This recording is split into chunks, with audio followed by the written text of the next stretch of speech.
it should be awesome. Plus the 2020 Harley Davidson motorcycles will be there on display. They will be available for test ride if the weather permits it. All the new colors are in stock. So, please come on down, check it out, have a great way to, finish up October and Halloween. Awesome. Definitely check that out. We'll put the information in the description below. But Jeremy, so tell me a little bit about Harleys. Harley Davidson, it has a whole culture behind it. What does Harley Davidson mean to you? What does Harley Davidson mean to me? Harley Davidson is, culture is the right word. I mean, the motorcycles, of course, are amazing and beautiful. But the one thing in the 4 years that I've been in this business is the people that are involved in this business are so passionate about it, whether it's the riders or the people that work there, the people that just come in off the street, whether you're a first-time rider or you've been doing it forever. Yeah. There's just such a camaraderie. Everybody you meet, if they're wearing a T-shirt, or they have a bike, you already have something in common and something to talk about. And, everybody wants to talk about it. It's a very, very unique thing. It's very, very cool, actually. I can compare it to heavy metal music. All metalheads seem to somehow know each other. You see each other, you'll make the comment about their shirts, the band shirts, that's just another way to describe how Harley Davidson is, or a simple way to describe it. Right. Yeah. Yeah. It's pretty safe to say, like, across the room, you can tell who's a rider. If they got a shirt on or whatever, you have something in common. They're friendly. Yeah. So that's awesome. And so, you're working at Harley Davidson. You're a manager of sales, correct? Correct. And so tell me a little bit about how you got into this. You started to ride at what age? I bought my first bike when I was 27. I bought my first Harley when I was 30. Nice. And so what drew you to Harley? Because, I know you when we were talking before, you said you were in the restaurant business. Can you tell us a little bit about the transition before to where you're at now? So the restaurant business I got into when I was 20. I waited tables, I bartended. I got into management in my late 20s, and I did that for a long time. Harley was always just something that I was infatuated with. I always loved motorcycles. When I was a little kid, my dad had a Honda 750. He used to have a seatbelt that would go around me and him. He'd have me on the gas tank, and he'd take me for rides. Nice. So, those were my earliest motorcycle memories. And then as I got older, I always, just love the idea, the brand. I love the image. I love the sound. Just, everything about it was just amazing. So, after 20 years in the restaurant business, I loved it for a long time. But 20 years was long enough. I was trying to figure out what to do next. And the general manager of City Limits at the time offered me a position to be a sales guy. And I'd never done it before, but I knew, I had a passion for the brand. I had a lot of experience, with hospitality, so taking care of people. It kind of was very, very similar, because that's what you do when you sell bikes. You make a friend, you just take care of people. So that's how I got involved. Yeah. And there's a lot of similarities, like you were saying, in the restaurant business, hospitality type of stuff, that customer service, being genuine, and, in any sales, really, it's all about just being honest and sincere and real. That's, people can smell the fakeness, deceit. Nobody likes that. Commission breath. Right. So. I like that one. Yeah, that's a real one. I'm going to use that time for sure. It's a real thing. Trust me. So, it's nice because when we were talking before, you were saying that there's a much different feeling, dynamic from like a car dealership to a Harley showroom. And there's a distinction between dealership and showroom. Can you explain what that is? The cool thing about the Harley dealerships, and Harley's been working on this for a long time, from the Harley Owners Group to just the way the dealerships themselves are designed, they're set up to be a destination. Yeah. It's, a car dealership, you go in with something, when you need a new car or something's broken with your car. They're a necessity. That's just how that is. Right. At a Harley shop, people come in every single weekend to have some popcorn, get a cup of coffee, meet other friends to go on a group ride. We have events like we're having on the 26th. You have parties, you have gatherings, that goes back to the culture. Yes. Yeah. And because I'm not a rider, I have people kind of by proxy, I know of it, but I haven't, it's something that is on my bucket list, but I know that there's so much camaraderie, and, like we were saying, the culture is something that's like as American as apple pie. Mm-hmm. So, can you tell us about the chapters? I know every dealership has its own kind of chapter and rider groups and stuff like that. Can you kind of elaborate on that a little bit? So the Harley owner group, I believe started like in the early 80s. This was Harley's brainchild. Yeah. And the way they run today is every dealership has its own chapter. Some of them are very involved. Some of them they get signed up when they buy a motorcycle and they really never do anything with it. The one in Palatine specifically, they're very involved in charity events. They're very involved. They're a big riding group. I think their average year is something like 60 plus rides per year that they put together and they go on together as a group. Like sanctioned rides that are for, they're for the Harley group. Yeah. I've been with City Limits on off for 4 years. The ones that have been there are still there. They're great people. They have their meetings once a month at Edmonds Pub in Palatine. Wow. They have their road captain meetings at the dealership once a month, and just they're into it. It's all about riding the motorcycles. Yeah. It's kind of like joining a club. I mean, just by getting a Harley, you're in a club, whether you signed up on paper or not. Exactly. So that's nice to see that there's kind of the support, and that's something that's really different. I mean, you don't see sure, you hear the Ford or the Chevy, like, oh, I'm team this and that, but it's not like Harley. It's different. It's not like a group of people go and ride their Fords. Right. Right.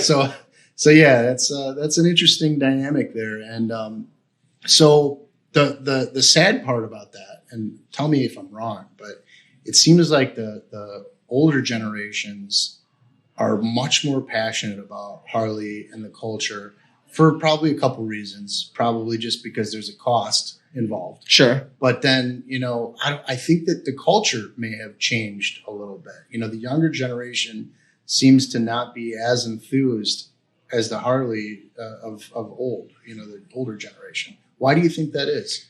I don't think Harley or us have found a way to grab onto them, or as many of them as we did in previous generations. I mean, when I grew up, Harley and the Marlboro Man was a movie. Right. I mean, 10 years before that was Easy Rider. There was always something, when you were a kid, you saw that it sparked something. It made you want to get a bike. Yes. Symbol of freedom. Rebellion, freedom, the whole thing. And there's that things change. Cultures have changed. It's, it's not, I don't think people see that the way that they used to. I think there's a way to get them. I think there's a way to bring them in. I think Harley's actually working on that.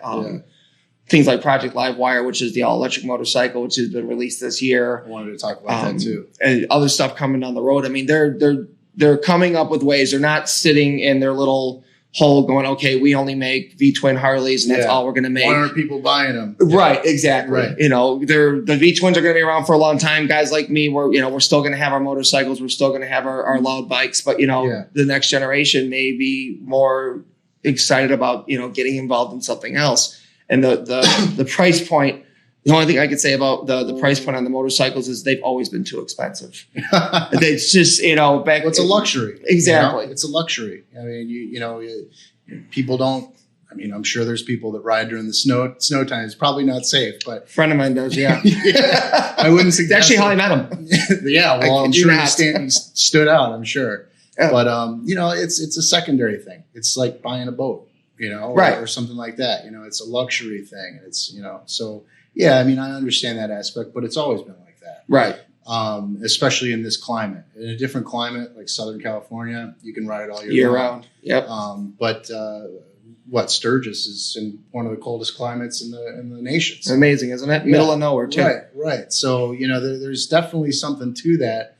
Now, I don't know exactly what it is with the culture, why that changed, because I feel like, there's that same kind of counterculture almost happening now, where people are rebellious, like political type of whatever. Sure. But it's totally in a different direction. People are like more like eco-friendly and all that stuff. But I think that there's a misconception. A motorcycle is not a big polluter. No. The amount of fuel that you use is like minuscule compared to a car. Oh God, the average right now, like today, I brought a 2020 Street Glide with 114 cubic inch motor, tons of power. Right. It gets 42 miles a gallon. I mean, you know, how many cars do that? Your Prius, you know, your hybrids will get that, but other than that, no, they're very efficient. Yeah, so that's kind of like, I think people think that just because it's loud, it means it's dirty or something. Maybe, you know. Maybe, I don't know. I can't put my finger on it exactly, but you know, it's a shame because that is a symbol of American freedom and, you know, just like, you know, pedal to the metal, I guess, or whatever. Just a cool yeah, thing. it's just a cool thing, you know. Everybody turns their head when they see a Harley go by. Yep. You know, you can hear it, you know it, and it's a nice thing. You don't want to see that go. But you know, there is a new thing, like you said, the Livewire project. Yep. So that's an electric bike. Can you tell us a little bit about that? That's this year, right? Yes, it's the official release date was August. I think we're supposed to get our first one in this week. For, you know, so this will be my first time actually seeing one in person. That's big. Which is I can't wait. They've been talking about this for 5 years. It's been in development. Mm-hmm. What I do know about it, I know it's 0 to 60 in 3.5 seconds. It's ridiculous. Which is absolutely insane. That's crazy. I mean, you need some safety wheels on the back. Right. Yeah. Wheelie bars just to keep the front end down. I was telling a guy that was in a few weeks ago and I told him the 0 to 60 time and he goes, "That's faster than my Dodge Viper." I'm like, yep. It's insane. Yeah. Like, that's going to be ludicrous. The range, everything I've heard is anywhere from 100 to 150 miles on a charge. You know, it's got different traction control options in a sport mode and different kinds of stuff. And the thing I really want to hear, and this goes for, it's a little anti-Harley for the traditionalist, but the bike itself sounds like a jet engine when it goes. There's no motor. I mean, it's all electric, but everything I've seen and heard on YouTube stuff, I mean, this thing just sounds like a screaming jet engine as it goes by. So I can't wait to actually hear that in real life. I wonder how they did that because it's just magnets. That's all it is. You know, so I don't really know. I do know I was on an electric bicycle. There's a video on me on City Limits website when he's going in circles. And that thing, same thing. I don't know if there's not a drive gear, so I don't know what it is, but you know, it makes that high pitched noise as you're whipping around the frickin'. That's awesome though. Yeah, it's like you know, the Jetsons. Yeah, pretty much.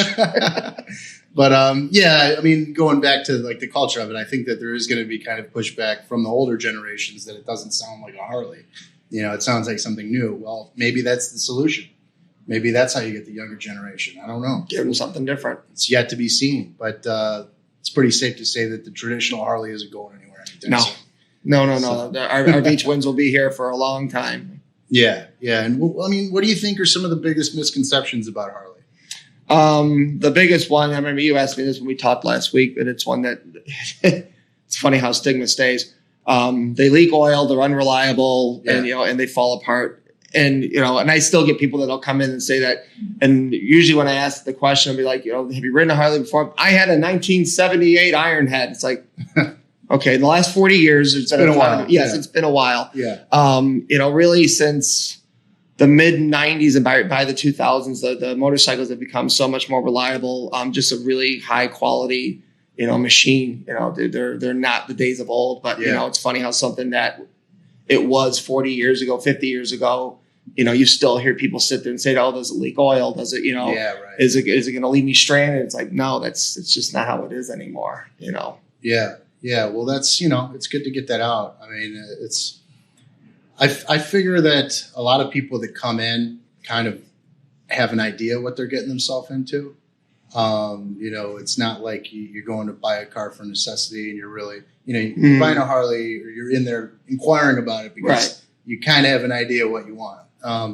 So as a sales manager and somebody that deals with this on a daily basis, what are some of the biggest objections that you get besides price or whatever, that aside? Sure. What are some of the buying questions? What are some of the questions that maybe you can answer now for people that potentially are interested in a Harley? What are some of the things that come up most often? The thing, I mean, besides, of course, the price question, which is a big one, the thing that comes up is usually with the newer riders. The ones that have been riding, you know, for a long time, they'll come in and, you know, of course, they want to do a test ride. They're going to have questions about, for example, in 2018, they changed the frame on the Softail model. Okay. The people that have been riding Softails for a long time, they want to know about that. You know, what's different about it. They moved the shock absorber. It's lighter. It's more nimble. You know, the motor made it more powerful, and it's just a more refined bike. The newer riders are the ones that are a little bit more trickier. not trickier. It's kind of the fun part because they're the ones, I say putting somebody on a Harley is like fitting somebody to a suit. Yeah. Everybody's different, which It's is like why. off the wall a little bit. Right. Yeah. And if you have someone that's never really done it, they have generally no idea. I've had guys 6'3", 6'4" saying that they want to be on the Sportster, and the Sportster is one of the smallest bike Harley makes. Mm. Sometimes that makes sense. I've sold them to people, but a lot of times, when you look at their height, you look at that. When they actually sit on those bikes, they go, well, maybe I should be on something different. And that's my job and my sales guy's job is to make sure that we're giving them that information. So when I do make that decision, they're making the one that's best for them. Yeah, that's interesting that you said it's kind of like fitting somebody, because there's different models, there's different sizes and shapes. So, have you encountered something where somebody maybe is just hell bent on something that is wrong for them and it? Yeah, and it comes down to you guide them the best you can. You give them the information. For example, somebody, again, we'll use the Sportster example, not to pick on Sportsters. We'll use that just as a common example. Someone that's, taller, over 6 feet tall, and you fit them on a Sportster, and, you could see their knees are probably higher than they should be. You always try to, give them the other option. Yeah. This is a soft tail. This is it. But some people, one thing about owning a Harley, if you don't love the way it looks and you're not looking at it when you're walking away, you probably bought the wrong bike in the first place. And good point. If the guy loves the bike, the guy loves the bike. Sure. For him, it's the right bike. So. Yeah, he doesn't see what he looks like when he's on it. He just sees it when he's walking away. Exactly.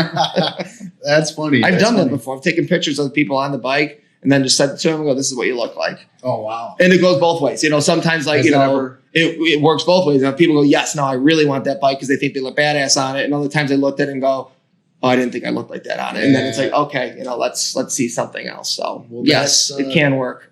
That's good insight. Yeah. No, I'm sure that's an interesting thing. Yeah, definitely.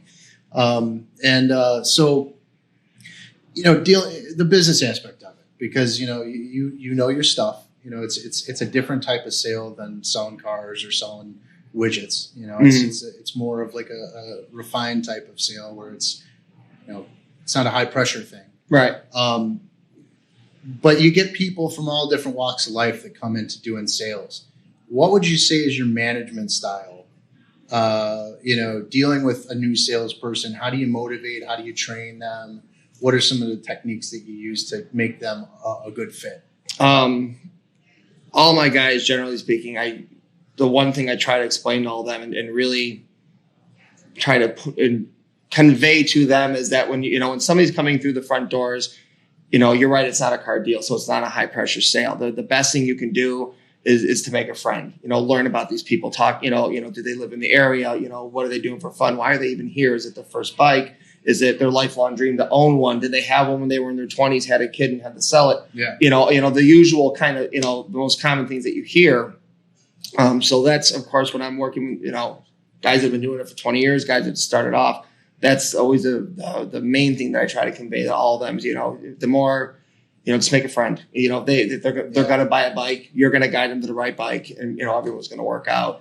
And then, really, with one thing I've learned, and this took me years. I was a restaurant manager for a long, long time. Yeah, got into this.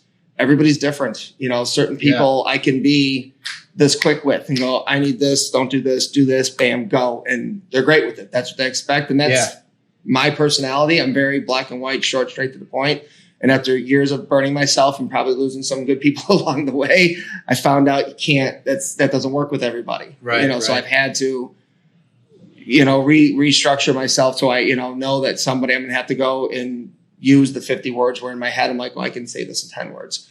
But, give the explanation as to why this is working or this isn't working or why they're being successful or why, they're struggling and what I can do to help them. Yeah. Yeah. I think too many times managers, especially in sales for whatever reason, I guess, just because, I don't know, it's a instant gratification type of business a lot of times.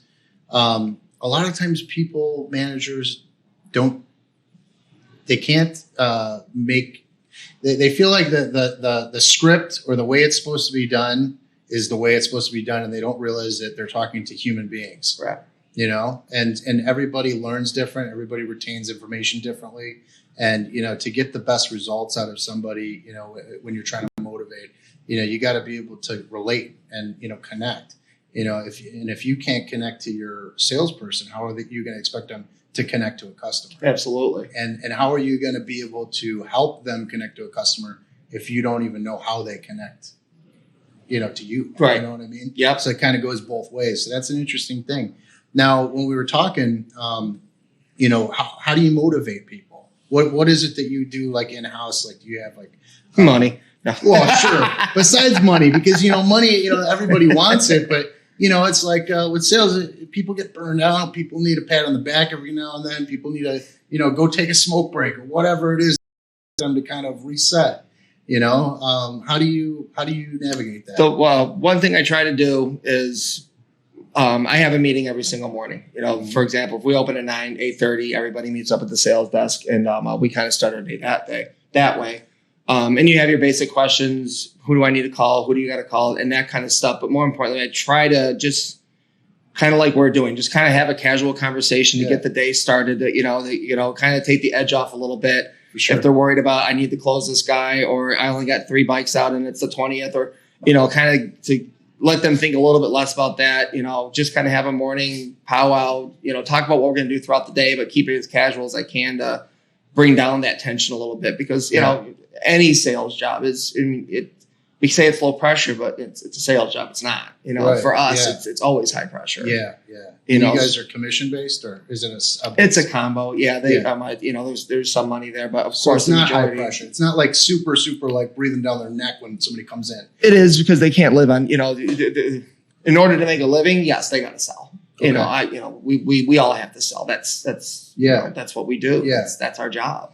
So, it's I guess anybody knows if they're going to buy something, especially, something like a Harley or a car or a boat or whatever, you're talking to somebody that does have a motive, but it's different, because I think that with Harleys, like you say, it's more of a destination, and, there's questions to be asked, and that you're kind of you're in a friendly atmosphere because you guys are riders as well. Mm-hmm. Now, do you have, is everybody a rider that sells a Harley?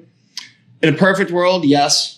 No, there currently, I could say right now, everybody on my team owns and rides a Harley. At Palatine. At Palatine, yes. Yeah. In my whole sales team, we're all riders. We all have our M class. We all have motorcycles. I have in the past worked with people that came from a sales background and didn't have, in some cases, no motorcycle riding experience whatsoever. It's a mixed bag. That's gotta be rough.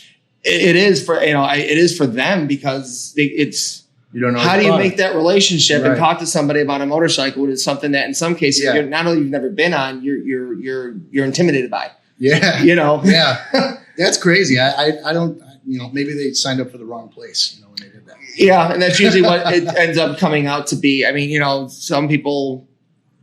They interview well enough or whatever, and you kind of give them a shot. Absolutely, because you know what, you don't want to. If somebody does have sales experience, you could be missing out on a great opportunity because of their circumstances. Maybe they never had the opportunity to ride in the past, but they want to. So, right. But it's in the times I've seen, it's been a very mixed bag. Yeah, I can imagine.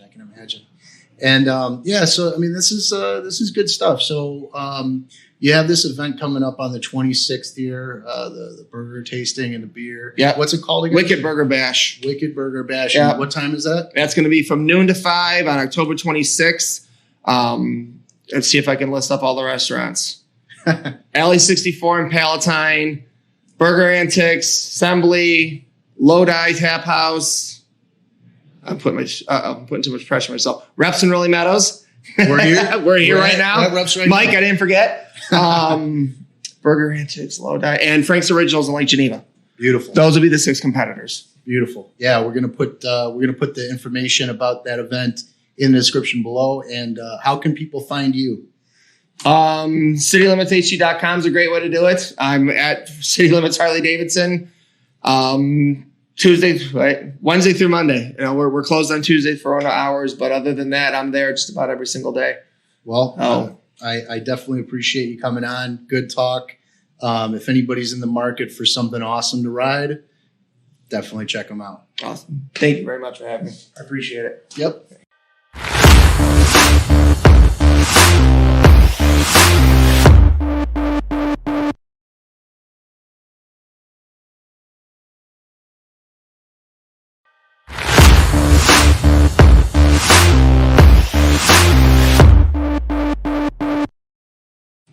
Hey, everybody. Steve here with Local Level Podcast. I'm sitting here with Jeremy Balick of City Limits Harley-Davidson of Palatine at 2015 North Rand Road, and you can check them out at citylimitshd.com. So, Jeremy, I really appreciate you coming on. Thanks for having me. Yeah, definitely. And we were just talking that you have an event coming up. Can you tell us a little bit about that? October 26th, we're having the Wicked Burger Bash. There's 6 local restaurants from around the state of Illinois that are going to be competing. There will be a People's Choice and a Judge's Choice. It's going to be $30 per ticket per participant, or to get involved. Participant, thank you. That'll get you 6 samples of the burgers, and it'll get you a beer ticket. It'll also give you a raffle ticket as well. The restaurants will be raffling off gift cards. City Limits Harley-Davidson will also be raffling off a gift card that day. It's all ages. Bring your dogs, bring your kids, bring everybody. The food's going to be absolutely amazing. I'm not allowed to talk about any of the burgers yet. It's all top secret, but it should be awesome. Plus, the 2020 Harley-Davidson motorcycles will be there on display. They will be available for test ride if the weather permits it. All the new colors are in stock. So, please come on down, check it out, and have a great way to, finish up October and Halloween. Awesome. Definitely check that out. We'll put the information in the description below. But Jeremy, so tell me a little bit about Harleys. Harley-Davidson, it has a whole culture behind it. What does Harley-Davidson mean to you? What does Harley-Davidson mean?